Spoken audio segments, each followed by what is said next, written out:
Jail क्यों भेजा जाए किसी को, इसका अन्वेषण हो, अनुसंधान हो। पुलिस को लगा कि इसकी गिरफ्तारी से अभी शांति हो जाएगी और ये मिल गए, ये गिरफ्तार हो गए। जब स्पॉट पर ही नहीं है तो कोई ओवरटेक कहां से आएगा। कि खान के इंस्टीट्यूट के गार्ड्स ने गोली चलाई थी, गार्ड्स अरेस्ट हो गए, गार्ड्स ने कन्फेस कर लिया, एक एक्यूज पकड़ा गया, दूसरा एक्यूज एंटिसिपेटरी में चला गया। अगर रोशन आनंद भी नहीं पकड़े जाते, ये भी एंटिसिपेटरी में जाते तो शायद इनको भी रिलीफ मिल जाता। अमूमन मैं लोअर कोर्ट नहीं जाता हूँ, लेकिन जब उसका एफआईआर हमने देखा तो हमें लगा कि ये तो निर्दोष है, इस केस में इस पर कुछ अभियोग नहीं है। I am not party to the list. हम अधिवक्ता हैं, जो मेरे पास आता है मैं उसके लिए बहस करता हूँ। नमस्कार, मेरा नाम अपराजिता सिंह है और आप देख रहे हैं न्यूज़ 11 भारत का बिहार डिजिटल प्लेटफॉर्म। इस वक्त हमारे साथ मौजूद है रोशन आनंद सर के वकील एडवोकेट रमाकांत शर्मा सर। इनसे बातचीत करेंगे और समझने की कोशिश करेंगे कि अब तक कैसा रहा है पूरा मामला और आगे क्या कुछ होने की संभावना है। नमस्कार सर। देखिए, एक अधिवक्ता के लिए सामान्य बात है, जो मुवक्किल मेरे पास आया मैंने उसका काम किया। अमूमन मैं लोअर कोर्ट नहीं जाता हूं, लेकिन जब उसका एफआईआर हमने देखा तो हमें लगा कि ये तो निर्दोष है, इस केस में इस पर कुछ अभियोग नहीं है, केस बनता नहीं है, ये स्पॉट पर नहीं है।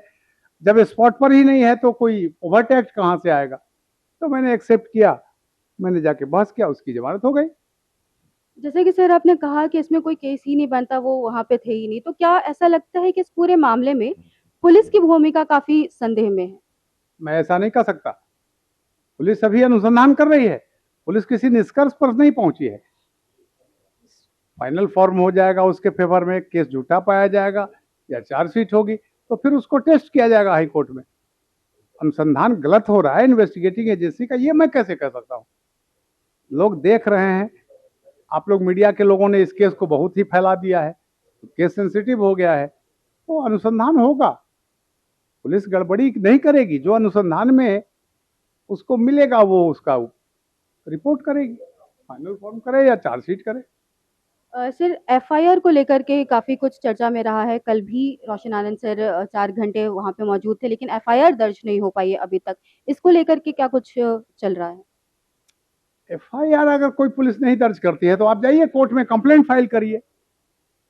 ये पुलिस अगर नहीं दर्ज करती है तो आपके पास रेमेडी है, आप सीजीएम के यहाँ जाके फाइल करिए, कंप्लेंट फाइल कर दीजिए। तो क्या सर अगली तैयारी यही होने वाली है कि अब कोर्ट में जाकर एफआईआर करवाया जाएगा? ये तो हम वो जाने ना, रोशन आनंद जाने ना। मैंने जिस केस में काम किया उनका काम वहां हो गया। फिर अब उनके केस के क्वाशिंग के लिए अगर चार्जशीट होगी तो मेरे पास आएंगे तो हम हाई कोर्ट में फाइल करेंगे। हम लिस्ट के पार्टी नहीं हैं। I am not party to the list.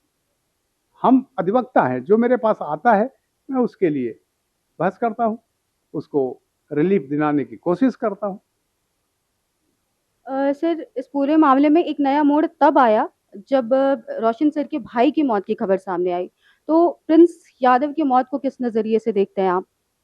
नहीं नहीं, मैं कुछ नहीं कर सकता, उसके लिए नेपाल पुलिस जांच शायद कर रही है। हम तो उसके कोई, हमको हमारी कोई जानकारी नहीं है किस परिस्थिति में क्या हुआ है, वो भी एक अन्वेषण का विषय है, अनुसंधान कर रही है नेपाल की पुलिस। देखिए, इसका जो रोशन का केस था उसमें ये था कि कुछ लड़के आए, तोड़फोड़ उन्होंने किया, गार्ड्स को मारा पीटा, गार्ड्स को सिंपल इंजरी थी, और 2 दिनों के बाद एक वीडियो वायरल हुआ, उसके आधार पर पुलिस ने केस किया कि खान के इंस्टीट्यूट के गार्ड्स ने गोली चलाई थी, गार्ड्स अरेस्ट हो गए, गार्ड्स ने कन्फेस कर लिया, यहाँ हमने गोली चलाई थी। तो ये केस तो झूठा हो गया ना, आपने उस तथ्य को छुपा लिया इस केस में। That was my argument, simple. इसके बाद एफआईआर अभी तक खान सर पे दर्ज नहीं हो पाई है, ये काफी ज्यादा चर्चा में बना हुआ है। कौन सा एक एफआईआर तो उस पर है ही, वो तो एंटिसिपेटरी में गए हैं। कल सर जैसे कि प्रिंस यादव की मौत को लेकर के जो एफआईआर के लिए रोशन आनंद सर बैठे हुए थे कल, वहां पे वो नहीं हो पाया अभी। उनको जानकारी नहीं है इस बात की, हमें कोई सूचना नहीं है। ये लोग कर रहे होंगे जिनको करना है लॉज, जो रोशन आनंद के लोग हैं जिनको करना है वो पुलिस को अप्रोच कर रहे होंगे, उस बात से को मैं कैसे जानूं। सर एक चर्चा ये भी है कि खान सर अपने कहीं ना कहीं राजनीतिक उनको फायदा मिल रहा है या अपनी पॉपुलैरिटी का इस्तेमाल करे, जिसकी वजह से रोशन आनंद सर की तुरंत गिरफ्तारी हो गई और अभी तक खान सर को कुछ भी नहीं हुआ है। आप लोग पत्रकार लोग बड़ा घुमा घुमा के फंसाना चाहते हैं। ये मेरे जुरिस्डिक्शन का प्रश्न नहीं है, मेरा मैं क्या उत्तर दूं। एक एक्यूज पकड़ा गया, दूसरा एक्यूज एंटिसिपेटरी में चला गया।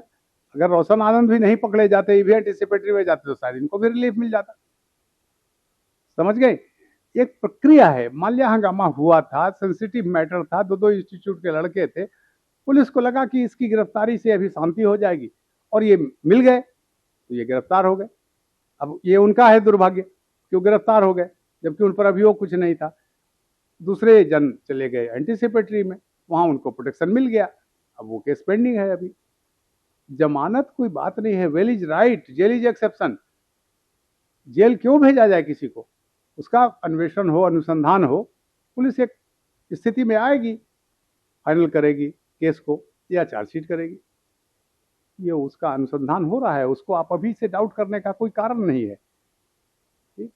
सर, बस हम ये जानना चाहेंगे एक आखिरी सवाल कि अब आगे इस केस में अधिवक्ता के तौर पर, रोशन आनंद सर के अधिवक्ता के तौर पर आप और क्या योजना और आगे क्या कुछ होने वाला है? फिर वो मुझे अप्रोच करेंगे तो उनके केस के कॉसिंग के लिए मैं फाइल करूंगा हाई कोर्ट में। अगर कॉग्निजेंस होगा, चार्जशीट हो जाएगी, तो अगर पुलिस ने फाइल कर दिया, वेल एंड गुड, तब कोई जरूरत नहीं होगी।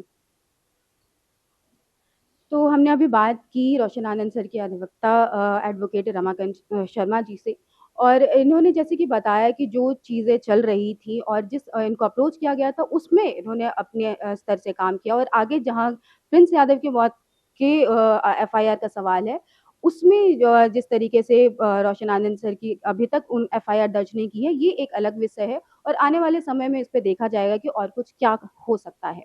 धन्यवाद।